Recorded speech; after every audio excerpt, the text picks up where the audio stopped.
हर चीज़ पे बहुत खुल के बातचीत की।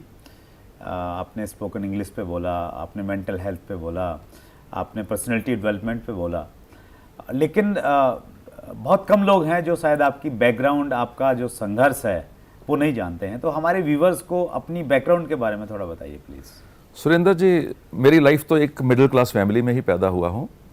एक नॉर्मल लाइफ थी, ठीक ठीक लाइफ थी। कोई हम ये भी नहीं कह सकते अमीर थे या ये भी नहीं कह सकते कि गरीब थे।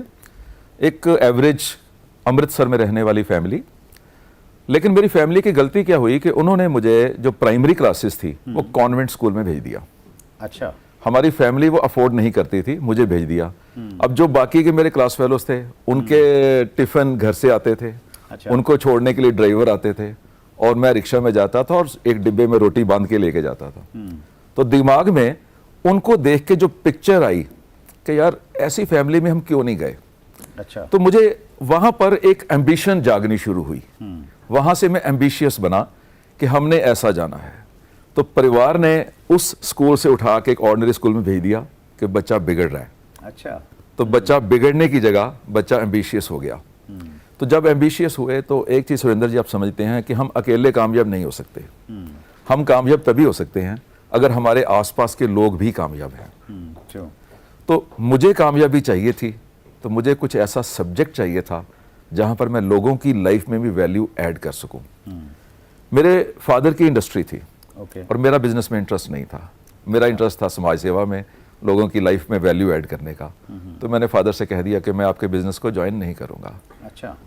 बहुत बड़ी इंडस्ट्री है, आज भी चल रही है। पूरे इंडिया में 3 यूनिट्स हैं, उड़ीसा में है, कोलकाता में है। अच्छा। अमृतसर में है। किस चीज़ का? हम केमिकल्स बनाते हैं। अच्छा, केमिकल्स में। हाँ। राइट। लेकिन मैंने उनको ज्वाइन नहीं किया। तो मैं ऐसा फील्ड ढूंढते ढूंढते मोटिवेशनल स्पीकिंग में आ गया।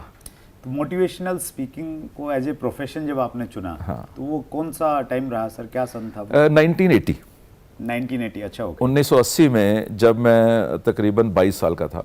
ओके। तो अच्छा। हाँ, तो आज 61, 62 हो गया हूँ। यानी 40 साल पहले मैं जब इस प्रोफेशन में आया हूँ, 22 साल का था, तो मैंने अपनी एज को रोक भी दिया था। अच्छा। तो आज भी मैं महसूस करता हूँ कि 22 साल का हूँ।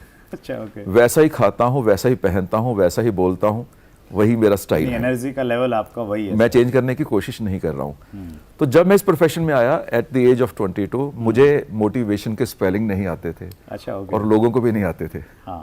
मैं स्कूल्स में जाता था, कॉलेजेस में जाता था, अपना विजिटिंग कार्ड भेजता था। ओके। और मेरा विजिटिंग कार्ड वापस आ जाता था।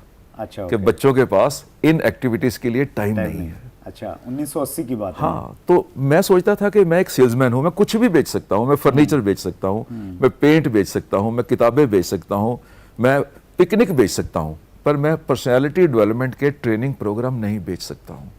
अच्छा। क्योंकि अवेयरनेस ही नहीं है। हाँ। कोई समझता नहीं था। तो जो शुरू का मेरा टाइम था, कॉर्पोरेट कल्चर था नहीं इंडिया में, अभी कंपनीज तो आई नहीं थी, एमएनसी आई नहीं थी, ग्लोबलाइजेशन हुई नहीं थी। राइट। तो शुरू का टाइम मैं स्कूल्स एंड कॉलेजेस में प्रोग्राम करने जाता था। अच्छा। और सुरेंद्र जी, आप हैरान होंगे कि अपना ही सेशन देने के लिए मैं ही उनको पैसे देता था। अच्छा। ओके। कि मेरे से पैसे ले लो। हाँ, मुझे बच्चों को कुछ बोलने दो। अच्छा। तो स्कूल वाले डोनेशन ले लेते थे, कभी कुछ भी ले लेना। उस टाइम में कुछ साल हमें यही कुछ करना पड़ा। यानी इसको हम प्रोफेशन कह सकते हैं।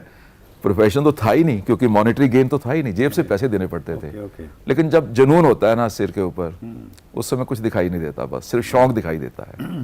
तो जब बच्चों को सिखाते थे, इतना ही सिखा दिया कि बेटा अपने फादर को नमस्ते बोल के आना, तो इतना ही कहने से मुझे लगता था जैसे मुझे करोड़ रुपए मिल गया है। तो पैसा तो सेकेंडरी सीट पे चला गया। मतलब आपको अच्छा लग रहा था, लोग बच्चे कुछ सीख रहे हैं, बहुत अच्छा लग रहा था, मुझे लग रहा था आशीर्वाद भी मिल रहा है और पैसा इनविजिबल है ना। राइट। अगर मैं पैसे के लिए गया होता तो मैं अपने पापा की इंडस्ट्री ज्वाइन करता। राइट। फिर मैं इस फील्ड में क्यों आता। तो पैसा तो मेरे लिए सेकेंडरी था।